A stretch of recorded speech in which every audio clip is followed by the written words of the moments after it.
est arrivé par derrière. Un jeune homme, on a su après qu'il avait 20 ans, qu'il a agressé dans le dos avec un cutter et qu'il lui a planté le cutter dans le cou. Et le père Olivier Marie s'est retrouvé à l'hôpital. Il ne se passe plus un jour désormais, en France et dans le monde, sans que des communautés chrétiennes subissent attaques ou agressions de toute nature. Dernier exemple en date, une religieuse française violemment agressée par un homme de confession juive. C'était le 28 avril dernier dans une rue de Jérusalem, acte fort heureusement condamné par le ministre français des Affaires étrangères.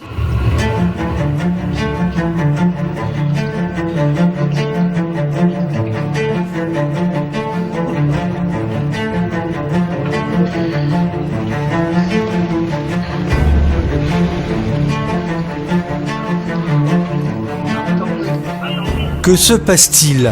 Que se passe-t-il en France et dans le reste du monde pour qu'on en vienne à brûler des églises, à assassiner des prêtres ou des fidèles ? La liste des attentats, des exactions de toute nature contre les communautés chrétiennes et catholiques est à ce point longue qu'il est impossible d'en dresser le compte précis. Que se passe-t-il au juste ? C'est ce que j'ai voulu savoir dans cette enquête. Vous allez le voir, vous allez l'entendre, les raisons sont profondes et multiples. Enquête sur la christianophobie.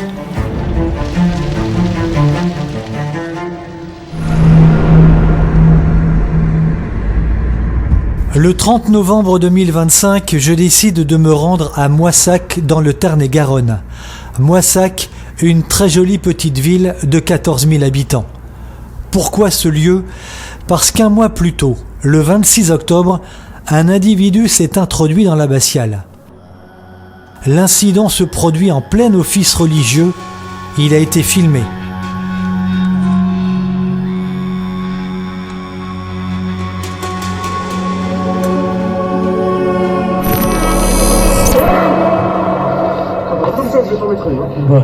Une religieuse de la communauté Marie, mère de l'église alors présente, on le voit sur ces images, tente de s'interposer lorsqu'elle est menacée d'être frappée au visage. La suite, la voici.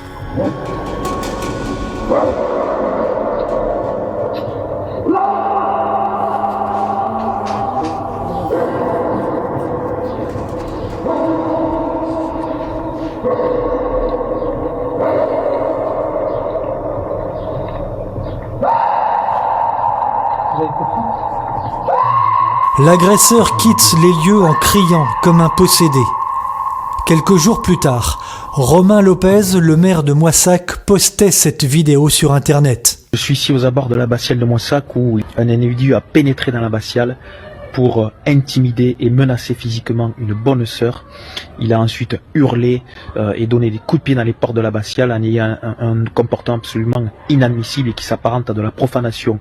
Une vidéo d'ailleurs filme cet individu et cette vidéo fait le tour des réseaux sociaux dans le monde entier et des millions de gens sont absolument scandalisés. Et bien évidemment, je me rallie à cet élan de colère à double titre en tant que citoyen mais aussi en tant que maire. Un maire qui fait face malheureusement à l'impuissance de l'État.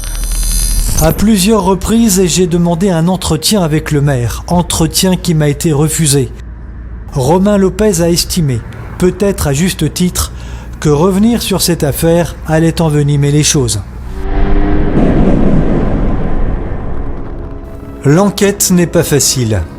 Les personnes témoins directs ou indirects d'incidents ou de faits graves n'osent pas apparaître devant la caméra par peur de représailles, soit des diocèses, soit des individus eux-mêmes.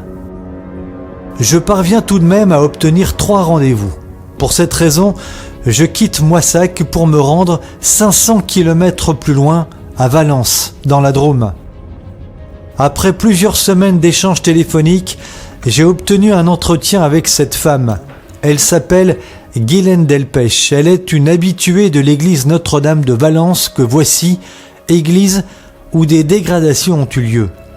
Les faits qu'elle nous rapporte se sont produits il y a plus de 2 ans déjà, mais Guylaine Delpech, comme d'autres fidèles que je vais rencontrer à Valence, ne s'en remet toujours pas.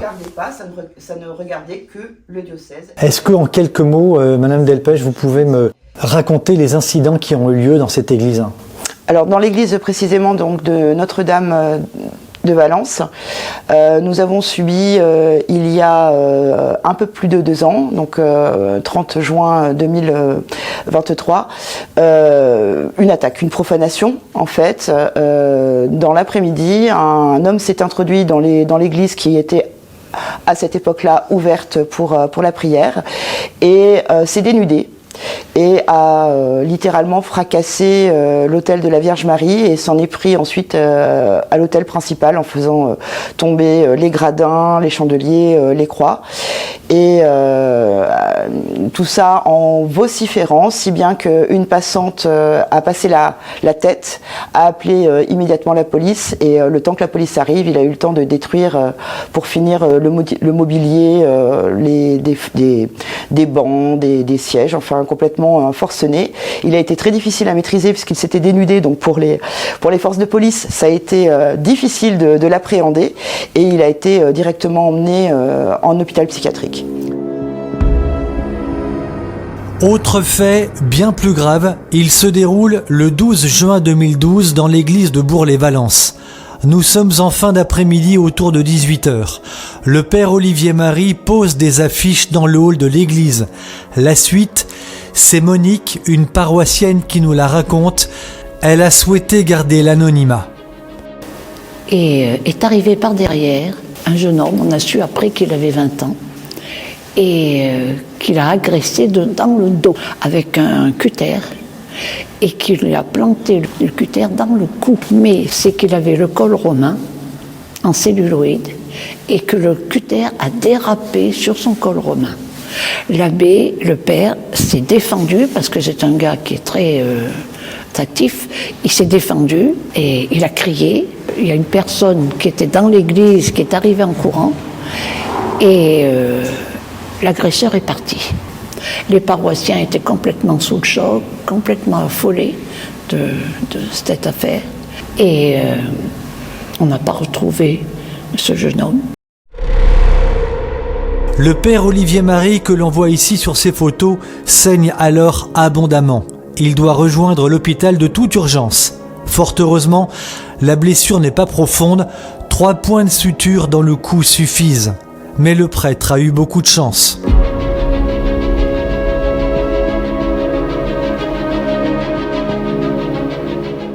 D'autres prêtres n'ont pas eu cette chance. En juillet 2016, le père Jacques Hamel, que l'on voit ici sur ces images tirées d'un reportage de France 3, est assassiné par des terroristes. Qui sont-ils? Des individus âgés de seulement 19 ans, fiché S. L'assassinat sera plus tard revendiqué par l'agence de presse du groupe État islamique.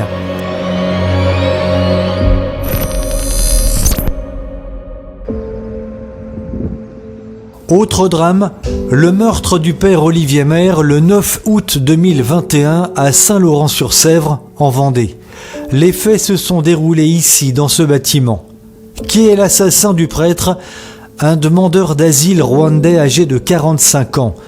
Emmanuel Abayi-Sanga, c'est son nom. Il était visé par 4 OQTF, obligation de quitter le territoire français entre 2015 et 2019. C'est cet individu qui, 1 an plus tôt, avait incendié la cathédrale de Nantes.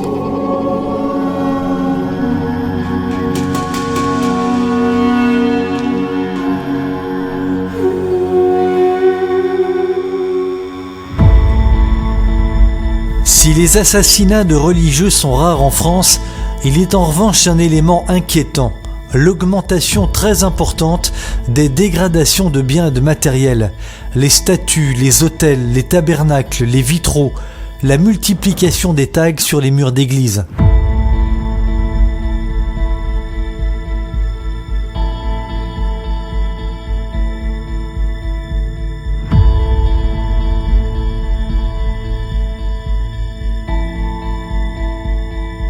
Chaque jour apporte son lot de ce qui est en train de devenir un fait divers de la presse locale.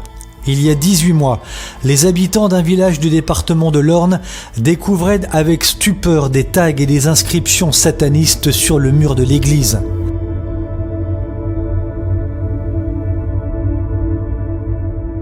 L'Observatoire de l'intolérance et de la discrimination contre les chrétiens en Europe, l'OADAC, a publié le 17 novembre 2025 son rapport annuel sur la persécution des chrétiens sur le vieux continent. Selon les chiffres donnés, le pays qui remporte la palme du plus grand nombre d'actes antichrétiens est la France, plus de 900, devant le Royaume-Uni, l'Allemagne et l'Autriche. Si ce rapport a le mérite d'exister, ces chiffres ne révèlent pas la réalité. Pourquoi ? Tout simplement parce que tous les actes antichrétiens ne sont pas déclarés, pas répertoriés. Un exemple frappant, en voici un, la profanation des cimetières.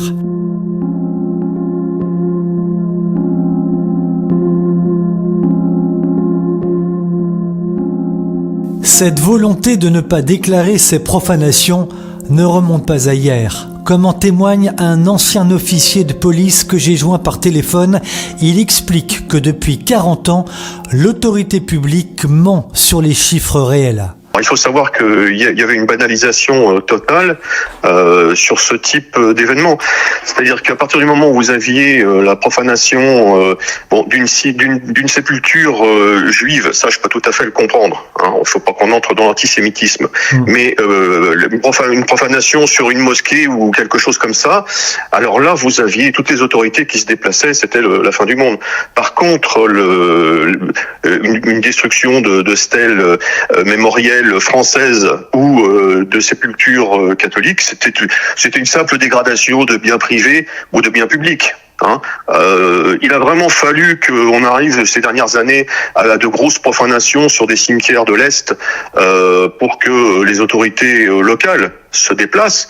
Mais je vous dis, on était rentré dans une banalisation totale de ce type de fait. Donc ça n'a jamais été comptabilisé pour les sépultures catholiques. Des dégradations ou des destructions de tombes jamais comptabilisées, voilà ce qu'affirme un ancien officier de police, mais ce n'est pas tout.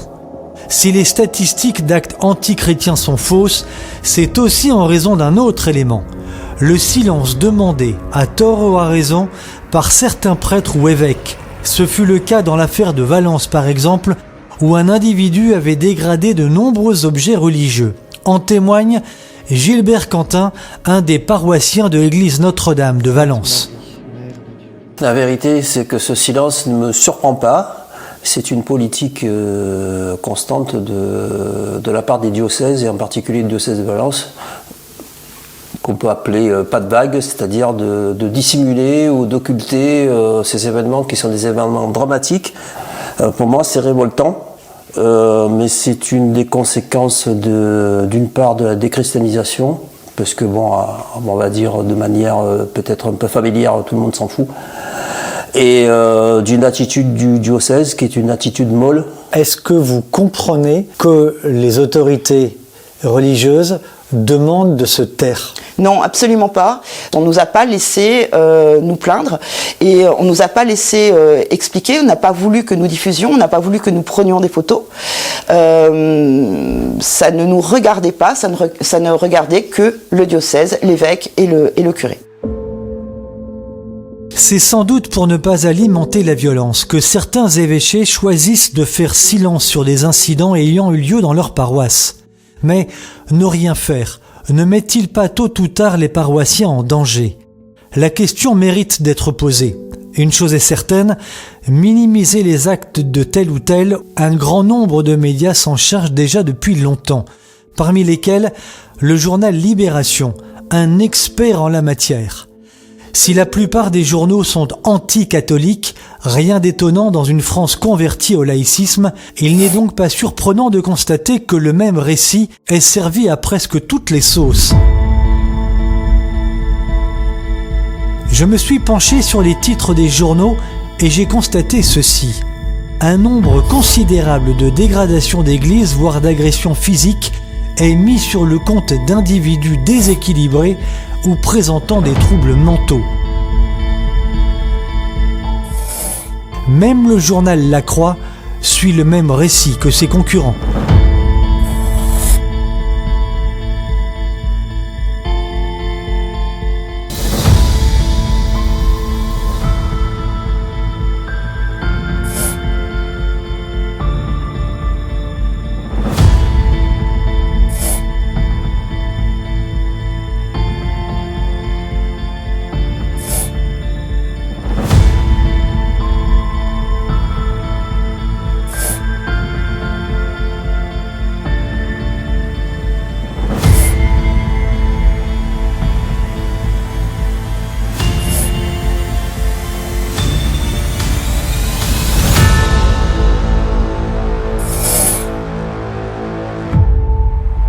Pourquoi cette systématisation des faits? Pourquoi brandir l'argument du déséquilibre mental pour justifier des actes antichrétiens?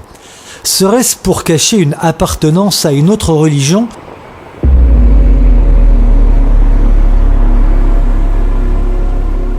Une chose est certaine, l'agresseur de Bourg-les-Valences, qui s'est d'ailleurs jeté d'une falaise, était musulman. Le meurtrier du père Olivier Maire était un Rwandais musulman. Le commanditaire et les meurtriers du père Jacques Hamel étaient aussi musulmans.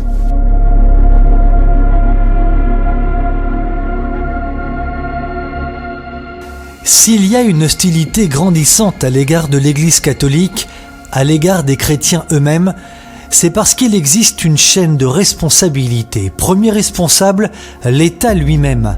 Lorsque les politiques et ses gouvernements ne respectent plus les racines chrétiennes de leur propre pays, se moquant ouvertement de ses plus grands personnages, on le voit ici avec cette affiche où l'Église est clairement méprisée, il ne faut s'étonner de rien. Mais au-delà des politiques, les Français n'ont-ils pas eux aussi oublié d'où ils viennent?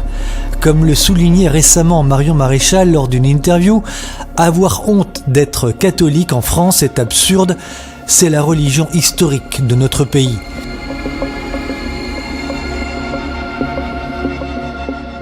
Elle a fait son apparition dimanche dernier sur ce sommet près de Nice. Une croix de près de 4 mètres de haut installée par un collectif d'ultra-catholiques. La presse, elle aussi, joue un grand rôle dans la haine anti-chrétienne. Quand elle ne cherche pas à minimiser des faits, elle assimile des catholiques à des néo-nazis. C'est ce qu'a fait récemment M6 dans un reportage. L'opération du collectif identitaire fait écho à d'autres actions de groupuscules d'extrême droite, comme par exemple l'affichage dans le Vieux-Nice d'autocollants à l'effigie d'Adolf Hitler, siglé Nice, c'est l'Allemagne, une volonté d'occuper l'espace public, d'après cet expert. Il faudra que ce journaliste nous donne sa définition. Qu'est-ce qu'un ultra-catholique? Peut-être existe-t-il des moitiés de catholiques? Ce journaliste a par ailleurs omis, peut-être volontairement, de mentionner que les nazis avaient la haine du catholicisme et que pour cette raison, nombre de prêtres et de religieux ont été assassinés pour leur foi par le régime nazi.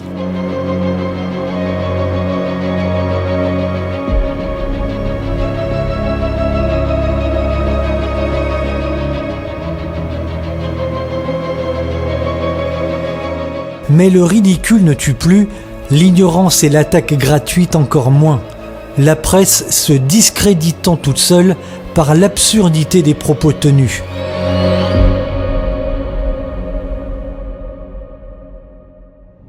J'ai pris la route direction Strasbourg. C'est dans cette ville que j'ai demandé à rencontrer le directeur de l'ECLJ, le Centre européen pour le droit et la justice. Pour Grégoire Pupinck, le virage idéologique de la France et plus largement de l'Europe, c'est la Révolution française. Il y a une tension, une hostilité croissante à l'égard du christianisme en soi. Ça veut dire que la société européenne diverge de plus en plus. En tout cas, le discours dominant au sein de la société européenne diverge de plus en plus de l'enseignement chrétien. Et diverge, c'est-à-dire? Ça veut dire qu'il prend une direction philosophique, une direction politique qui est de plus en plus divergente et incompatible avec le christianisme. Donc pour parler simplement, si on regarde l'histoire de l'Europe et de la France en particulier, eh bien on a quand même eu pendant ces derniers siècles, en particulier depuis la Révolution française, des crises à répétition d'hostilité et de violence contre l'Église. La matrice philosophique de l'émancipation, qui est déjà au cœur de la Révolution française, se poursuit son développement et elle arrive aujourd'hui à l'émancipation la plus complète, y compris à l'égard du respect de la vie, y compris à l'égard de l'identité de la personne. Et donc on arrive aujourd'hui à un point d'opposition qui est devenu majeur, qui est devenu anthropologique sur l'homme. L'homme moderne considère que toute forme de déterminisme, que toute contrainte est une atteinte à sa liberté. Or, l'Église, peu ou prou, continue à défendre des lois extérieures et non dépendantes de la volonté humaine, qu'en particulier Jean-Paul II a regroupé sous le vocable, mais il n'était pas le premier, de loi naturelle. Voilà. L'Église défend la loi naturelle, et par nature, sous cet aspect, elle est donc en opposition avec la modernité. Le pape a eu cette très bonne expression, il a parlé de la dictature du relativisme. Voilà. L'Église qui refuse ce relativisme, l'Église qui enseigne qu'il existe une loi naturelle qui est un autre nom de la loi divine, eh bien, elle ne peut être qu'en opposition avec les valeurs de la modernité et donc susciter par réaction une christianophobie et un antichristianisme. C'est cette dictature du relativisme qui conduit à toutes les dérives, nous allons le voir. Les actes antichrétiens en France et ailleurs sont multiples et prennent de nombreux visages. Et il y a ces tristes faits divers. L'agression physique, la menace à l'arme blanche, la destruction de statues, la multiplication de tags sur les murs. Il y a les blasphèmes aussi. Anne Lindane, militante d'extrême gauche du Pays basque espagnol, en est devenue une spécialiste. On la voit ici, dans une église de la région de Bayonne. Aucune condamnation n'a été prononcée contre elle. Il y a enfin ce genre d'attaque, plus du tout dissimulée. Dans le style opération de séduction des masses, comme à Toulouse, sonnant comme une fin de civilisation. Les organisateurs cherchent à banaliser le message, il est pourtant on ne peut plus clair. Lilith, la femme scorpion, est à la recherche d'âmes damnées pour les emmener en enfer. Cette démonstration clairement antichrétienne, ce genre de machine ridicule et hideuse, est l'un des éléments d'attraction du festival Hellfest de Clisson en Loire-Atlantique.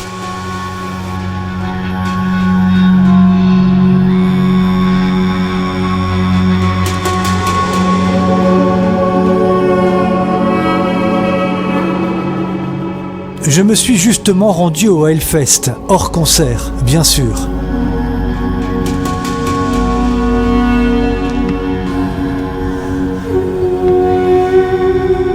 J'ai découvert avec stupeur un parc accessible au public toute l'année, vers lequel on organise des visites pour touristes gogo.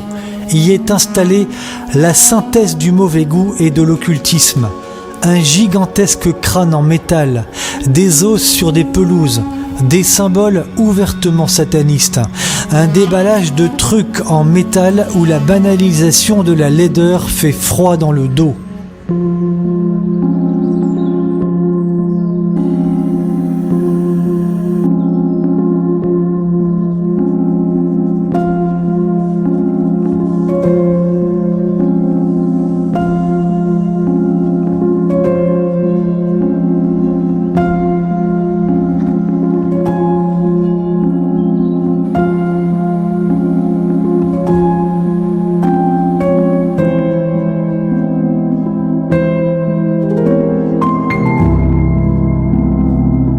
Il y a surtout ceci, véritable injure à l'Église catholique.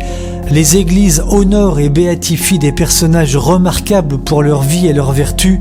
Ici, on singe l'Église en reproduisant sur des simulacres de vitraux des groupes et chanteurs antichrétiens, voire satanistes.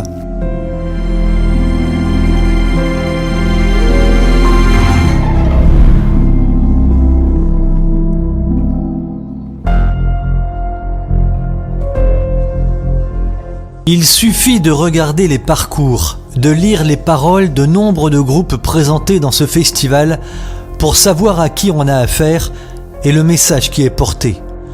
Peu importe les signes, peu importe les ruses utilisées ou la signification que veulent bien s'en donner chacun, le fait est là. Cette culture s'appuie toujours sur le même symbolisme, sur les mêmes images. La rébellion, le sexe, l'obscurité autant que les flammes, le paranormal, la peur, l'horreur souvent, comme ce genre d'images immondes, et je ne parle pas des hurlements jetés sur scène des heures durant par ces individus sur les scènes du Hellfest. En banalisant l'horreur, cette industrie se positionne de fait à l'opposé absolu de l'enseignement de l'Église. Puis, elle la combat frontalement et le message est de plus en plus explicite désormais.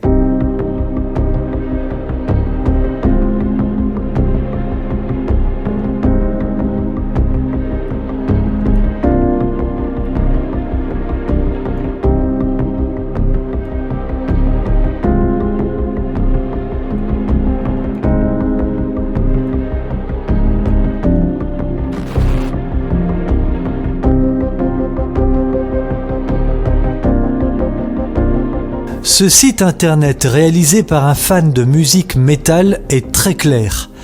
Les thèmes abordés les plus connus sont l'antichristianisme, l'occulte, la mort, le satanisme et tout ce qui va avec. Et sur un autre blog, on apprend qu'un groupe de métal a déclaré ceci à propos d'un de ses albums. Cet album contient 4 chapitres de dépression, de détresse et de haine, aucune chaleur, aucune lumière, il n'y a aucune beauté ici. Et l'internaute commente. Et c'est vrai, c'est délicieusement ignoble et sans échappatoire.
Revenons maintenant à cette gardienne des ténèbres du Hellfest. J'ai demandé à Serge Abad-Gallardo, franc-maçon durant 24 ans, ce qui se cachait derrière elle. La gardienne des ténèbres, en quelque sorte, représente Lilith. Lilith est une démone, puisque dans le monde des enfers, il y a des démons et il y a des démones. Cette démone Lilith, qui est représentée avec des cornes de bouc, donc dont on sait que dans la tradition catholique, elles sont un attribut démoniaque, est une servante de la déesse Ishtar, une déesse des enfers. Elle a été représentée par un certain Oswald Wirth, qui est un franc-maçon de très haut niveau, un auteur de doctrine reconnu en franc-maçonnerie. Je ne sais pas si ceux qui ont créé ce festival et ces figures font partie de la franc-maçonnerie. En tout cas, il y a une chose qui est certaine, c'est que la France est un pays qui est éminemment phagocyté par la franc-maçonnerie et son influence. Donc, il y a bien une volonté de faire obstacle à l'influence de l'Église en favorisant des symboles sataniques. Je pense par exemple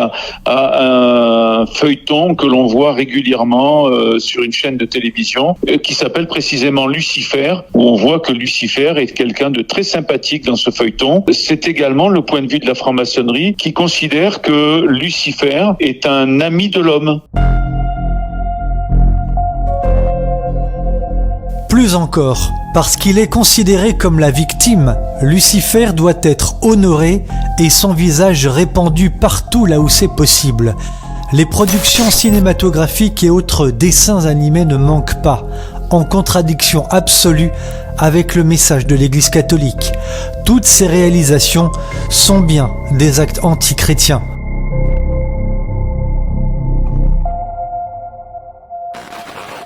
Comment, à Clisson, en Loire-Atlantique, les élus ont-ils pu ainsi se laisser développer un tel niveau d'immondice ? La réponse ne peut être que celle-ci.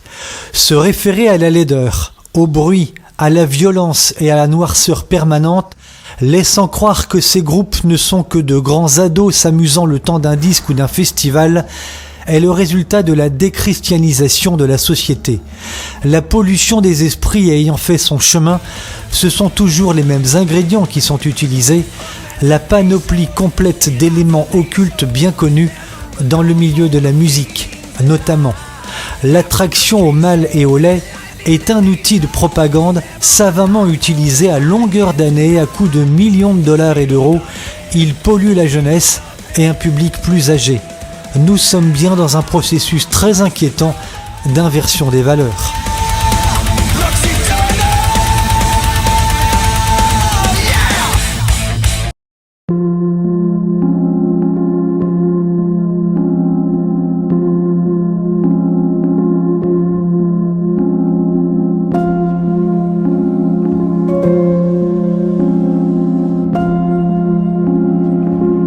Comme si cela ne suffisait pas, un Hellfest dédié aux enfants a été mis sur pied, promotionné par la presse.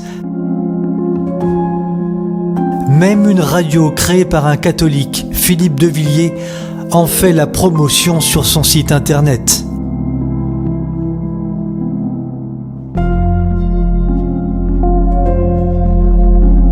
Les actes antichrétiens, ce sont aussi des déclarations comme celle-ci par exemple.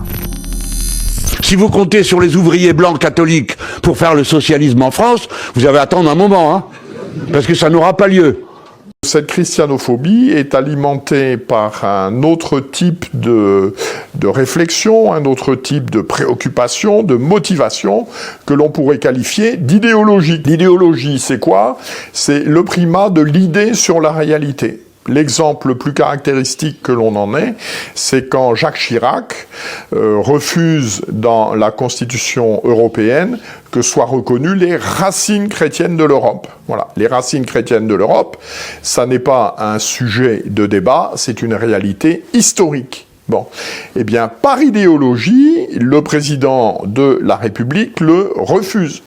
Il existe enfin un autre genre de christianophobie. C'est lorsque l'État s'acharne contre des familles, contre des écoles voulant offrir une éducation chrétienne à leurs enfants. Des écoles qui, faut-il le rappeler, ne coûtent pas un centime à l'éducation nationale. J'en avais longuement parlé dans ce reportage réalisé dans cette école catholique au nord de Lyon. École harcelée par l'administration durant des mois. On a tous en France en tout cas grandi dans cette société où on nous a appris que la République est en lutte contre l'Église pour l'émancipation de la France et que c'est normal et que c'est bien. Et donc foncièrement, je veux dire, la République elle est née, c'est son origine, cette lutte contre l'Église. Et donc évidemment qu'elle ne va pas le désavouer complètement. Et pour elle c'est même assez difficile en fait de reconnaître que c'est vraiment très très mal, puisque c'est dans son ADN. Enfin, je ne peux conclure cette enquête sans parler d'une situation qui continue à se dégrader dans le reste du monde, l'augmentation de la persécution des chrétiens, une réalité confirmée par de nombreux rapports et par des témoignages. La situation au Nigeria est, on le sait, épouvantable.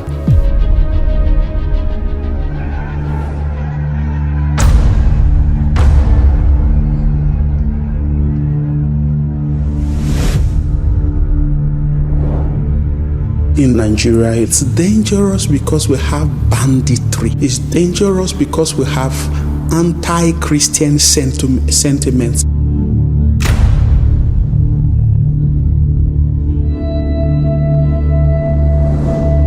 Priests were kidnapped and being killed. The church was being impoverished through the process of ransom. I had text messages threatening me that wherever you go, will certainly get you one day. Without a safe means of transportation, the priest becomes target for the bandits and religious assassins. We need a priest because without a priest, there would be no consecration. There would be no Eucharist. And without the Eucharist, there would be no church.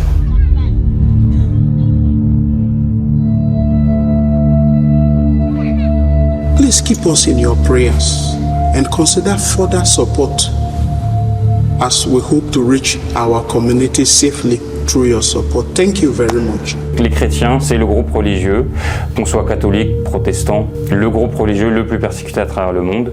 C'est l'index de Portes Ouvertes qui nous fait le décompte chaque année en début d'année. Et il y en a plus de 380 millions de chrétiens persécutés à travers le monde à cause de leur foi. Donc notamment en fait dans des régimes autoritaires, soit islamistes, soit communistes. On oublie parfois, par exemple, le Nicaragua, sous la dictature communiste, la Chine, bien sûr. La situation est difficile dans des pays comme l'Érythrée, où le christianisme est sévèrement réprimé. Donc depuis 2017, il y a une vague de répression contre les chrétiens algériens. C'est très important de distinguer à chaque fois, si on se place du point de vue des chrétiens étrangers, qui sont majoritairement catholiques, subsahariens. Là, je parle pour les pays d'Afrique du Nord, parce que le cas est le même au Maroc également. Donc les chrétiens étrangers vivent en paix relative, tandis que les chrétiens locaux, en ce qui concerne le Maroc par exemple, ne sont absolument pas reconnus. Donc toute leur vie familiale, tout le code de la famille est islamique. La difficulté d'avoir des prénoms chrétiens, la difficulté ou l'impossibilité d'avoir un mariage chrétien ou à la limite civil, d'avoir des funérailles chrétiennes, toute leur vie est régie par l'islam et y compris l'éducation. Donc par exemple, un enfant à l'école doit apprendre le Coran, doit apprendre les préceptes islamiques, les répète, les révise et noter et évaluer sur l'islam, une religion qu'il ne partage même pas. Il y aurait encore beaucoup à dire sur ce dossier tant il est vaste. L'Église était jadis un lieu sacré et respecté. Au-delà d'une société qui ne sait plus d'où elle vient, l'effondrement du nombre de prêtres depuis plus de 50 ans est une triste réalité. L'Église, qui était au centre du village et au centre des âmes, est aujourd'hui rejetée et dans une situation plus que jamais vulnérable.